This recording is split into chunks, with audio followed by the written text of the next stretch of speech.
The Archbishop of Jerusalem, a man named Sophronius, by the way, a Christian Arab, a loyal Roman citizen, indicates he's willing to negotiate, but only with Omar ibn al-Khattab, the Caliph. Sophronius comes out of the gates weeks later to meet the Caliph because he sees the Caliph's army arrive.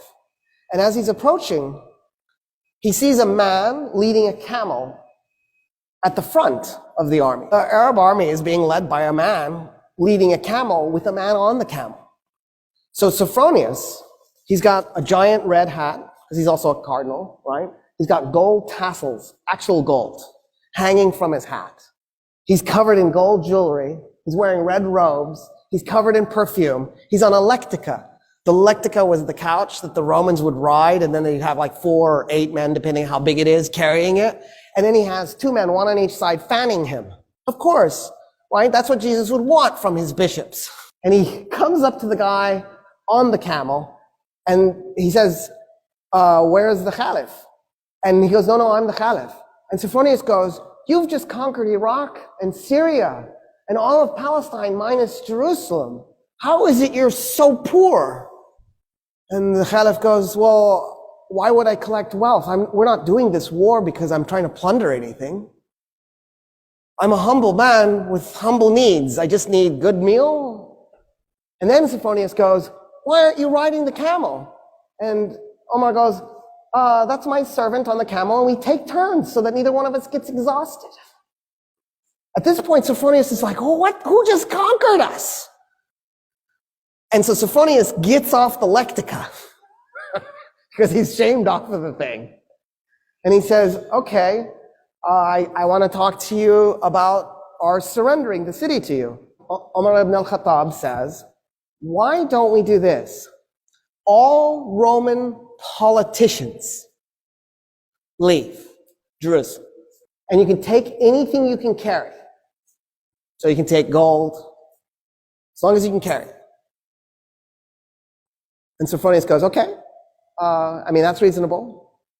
That's actually more than reasonable. I just assumed you'd enslave them and take their gold.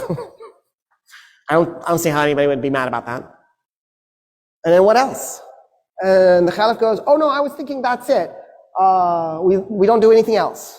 And Sophronius goes, wait a minute, I am really confused. So when us Romans capture a city, we enslave a segment, we plunder the city, probably a little bit too much raping too. We might even burn some of it, just for grins and giggles. And then we declare it to be ours. What about that? And Umar ibn al-Khattab goes, no, we're not going to do any of that. No plundering, no raping, no enslaving. We don't do that stuff. And then Sophronius goes, oh, but you're going to seize property in the city. And the Caliph goes, no, we're not going to take anybody's property. We're going to leave the city exactly like it is. The only thing I want to do is eject the Roman politicians with whatever they can carry. And Sophronius goes, there's nothing to negotiate. Yeah, we surrender the city this instant. I don't understand, actually. He says, you've given us such amazing surrender terms, and because I feel such kinship with your religion, will you do me an honor? Will you come to my church and pray in your Muslim way next to me as I pray in my Christian way?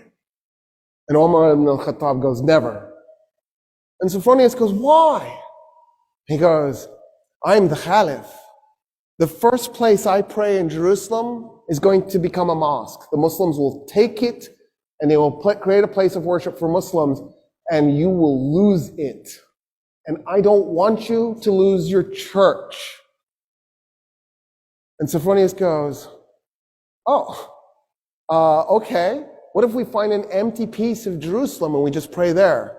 And Omar ibn al-Khattab goes, yes, I accept. An empty piece, something that nobody owns. So they go and they find an empty lot and they pray. The Archbishop in his Christian way, the Caliph in his Muslim way, side by side. It is a mosque today, that spot.